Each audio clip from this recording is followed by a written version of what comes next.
ഒരു ക്വസ്റ്റ്യൻ നോക്കുക. What is a unit digit in the expression of 16,342 raise to? ഇത് പവറാണ്. 5 × 2 × 7 × 3 എന്നാണ് തന്നിരിക്കുന്നത്.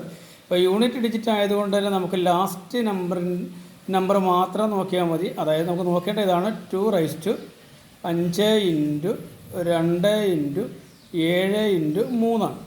ഇതിൽ എളുപ്പമാർഗ്ഗം എന്ന് പറയുന്നത് ഈ തന്നിരിക്കുന്ന നമ്പറുകളെ എല്ലാം മൾട്ടിപ്ലൈന് ശേഷം 4 കൊണ്ട് ഡിവൈഡ് ചെയ്യുക എന്നുള്ളതാണ്. അല്ലെങ്കിൽ ഓരോന്നിനെയും നമുക്ക് 4 കൊണ്ട് ഡിവൈഡ് ചെയ്യാം. 5നെ 4 കൊണ്ട് ഡിവൈഡ് ചെയ്യുമ്പോൾ ശിഷ്ടം 1. 2നെ നമുക്ക് 4 കൊണ്ട് ഡിവൈഡ് ചെയ്യാൻ പറ്റത്തില്ല, അപ്പോൾ 2 തന്നെ എഴുതാം. 7നെ 4 കൊണ്ട് ഡിവൈഡ് ചെയ്താൽ നമുക്ക് ശിഷ്ടം 3 കിട്ടും. 3നെ 4 കൊണ്ട് ഡിവൈഡ് ചെയ്യാൻ പറ്റത്തില്ല, അപ്പോൾ 3 തന്നെ എഴുതുക. ഇനി ഇവയെ തമ്മിൽ ഗുണിക്കുക. എത്ര കിട്ടും? 3 2 3 6 6 3 18 എന്ന് കിട്ടും. മനസ്സിലായല്ലോ? ഈ 18നെ നമ്മൾ വീണ്ടും 4 കൊണ്ട് ഡിവൈഡ് ചെയ്യുക. ഡിവൈഡ് ചെയ്താൽ 16.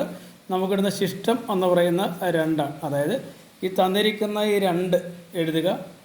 ഈ 2ൻ്റെ പവറായിട്ട് ഈ 2 എഴുതുക. 2 സ്ക്വയർ കിട്ടും, നമുക്ക് 4 എന്ന് കിട്ടും. അതായത് യൂണിറ്റ് ഡിജിറ്റിൽ വരുന്ന നമ്പർ 4 ആണ്. ഓക്കെ.